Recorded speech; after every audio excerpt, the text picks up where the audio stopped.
O líder da Alemanha nazista é pintado até hoje como um grande soldado da Primeira Guerra Mundial. Mas pesquisas recentes revelam outra figura, a de um burocrata solitário.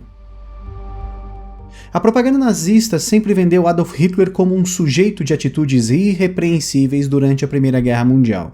No conflito que convulsionou o mundo entre 1914 e 1918, o austríaco voluntariamente alistado no 1º Regimento de Infantaria da Bavária foi apenas um cabo mensageiro encarregado de entregar recados aos oficiais. Mesmo assim, teria sido um herói, pelo menos segundo a versão oficial. Um rapaz tão corajoso e abnegado que acabou recebendo mais de uma condecoração por bravura.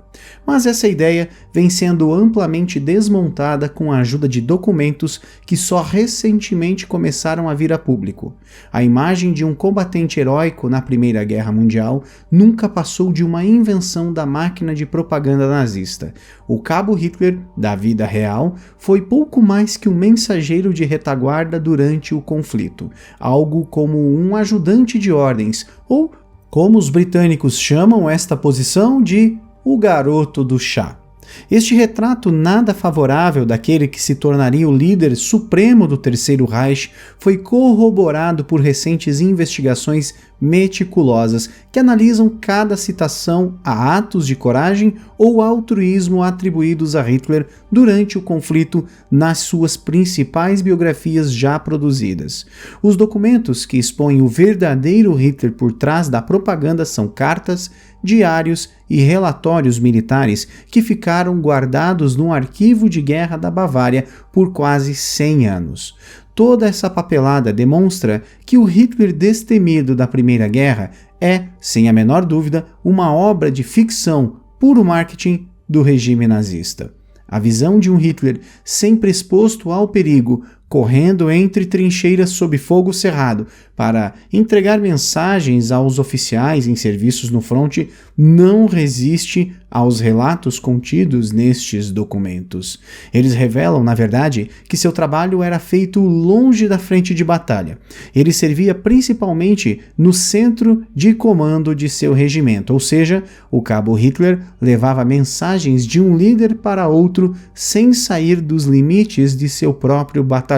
Portanto, nunca se expunha ao risco de ser alvejado ou ser capturado pelos inimigos. Cumpria suas tarefas sempre a 4 ou 5 quilômetros de distância da frente de batalha. Detalhe, era tido pelos outros soldados como uma espécie de burocrata. As cartas revelam que sua unidade, popularmente conhecida como Regimento List, estava muito longe de ser uma unidade coesa. Em um dos documentos divulgados, o tenente do Regimento List faz menção a alguns de seus homens que eram motivo de piada na tropa por causa da pouca habilidade com as armas.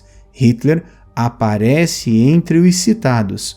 As anotações prosseguem com a descrição em tom jocoso do episódio em que uma fábrica de alimentos enlatados foi invadida pela tropa.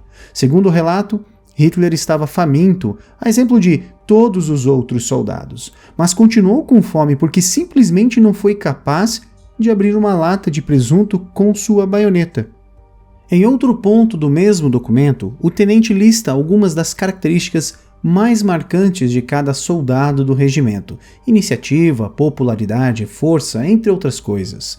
Esse tipo de registro era feito para orientar os oficiais na escolha de voluntários para missões de campo. Junto ao nome de Hitler, havia uma única anotação, a de um solitário.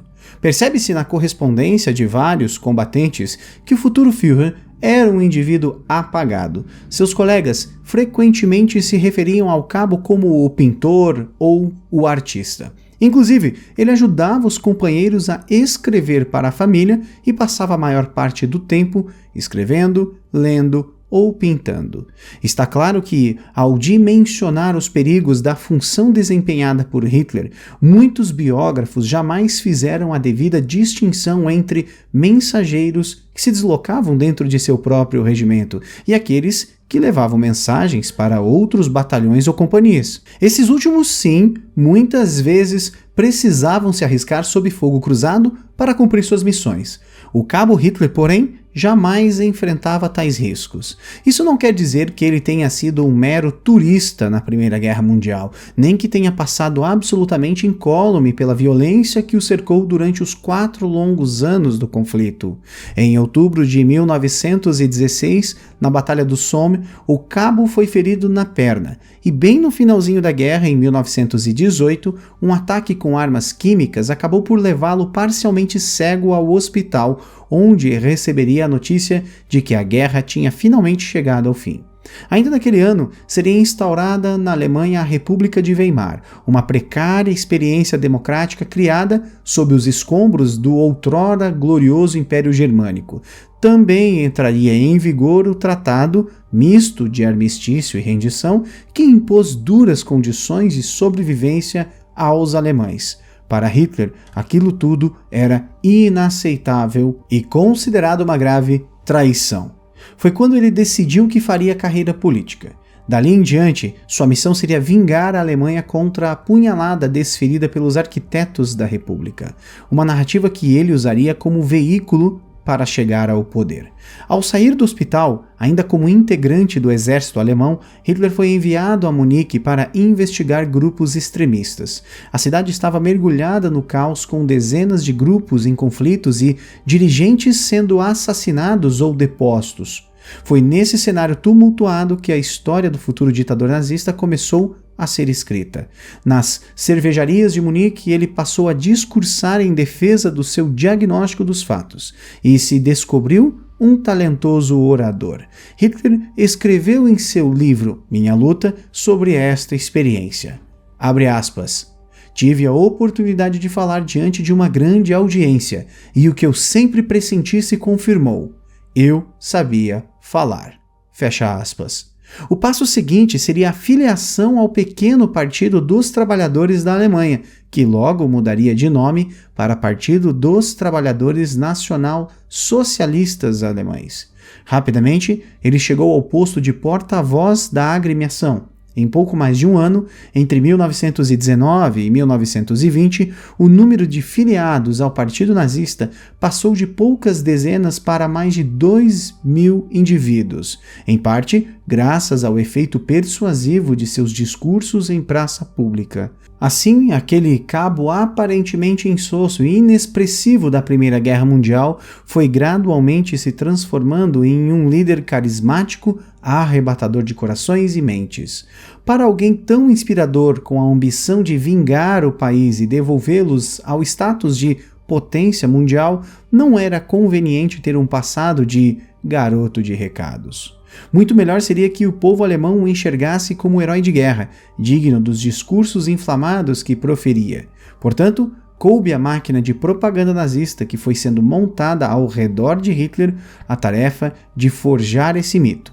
Desde o início, a publicidade foi uma das bases de sua ascensão ao poder na Alemanha, e muitos biógrafos acabaram bebendo demais nessa fonte, pois, até então, não existiam arquivos facilmente acessíveis sobre a sua participação na Primeira Guerra Mundial. Outro grande ponto se refere às suas condecorações.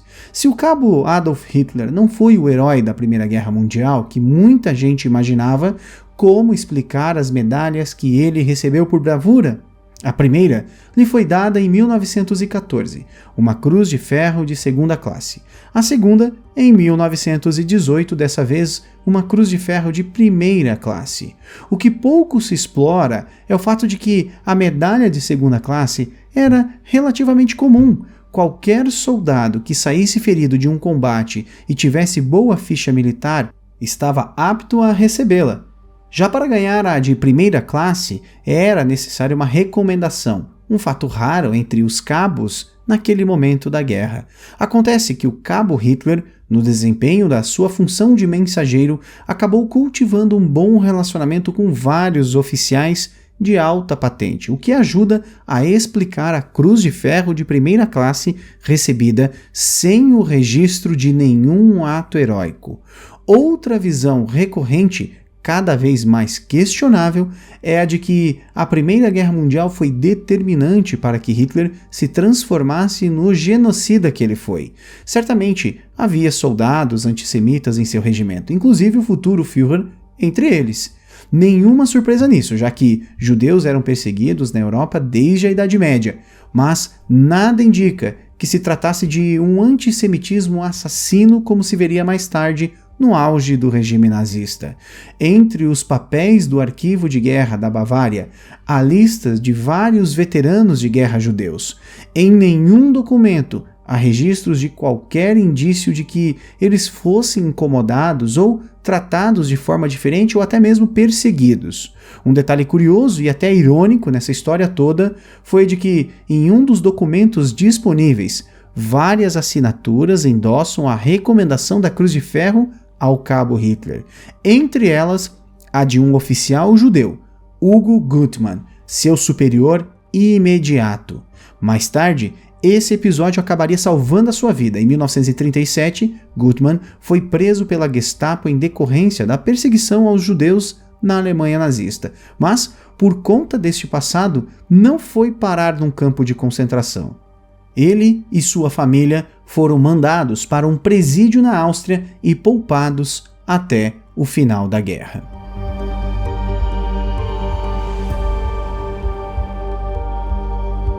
E se você quer continuar a se aprofundar cada vez mais dentro do assunto que nós trouxemos hoje, fica aqui algumas sugestões de livros para você que também estão na descrição deste vídeo. E se você se interessar, compartilhe com seus amigos, permita que eles tenham acesso a materiais de qualidade como este também. Fica aqui desde já o nosso agradecimento por sua audiência, um grande abraço e até a próxima.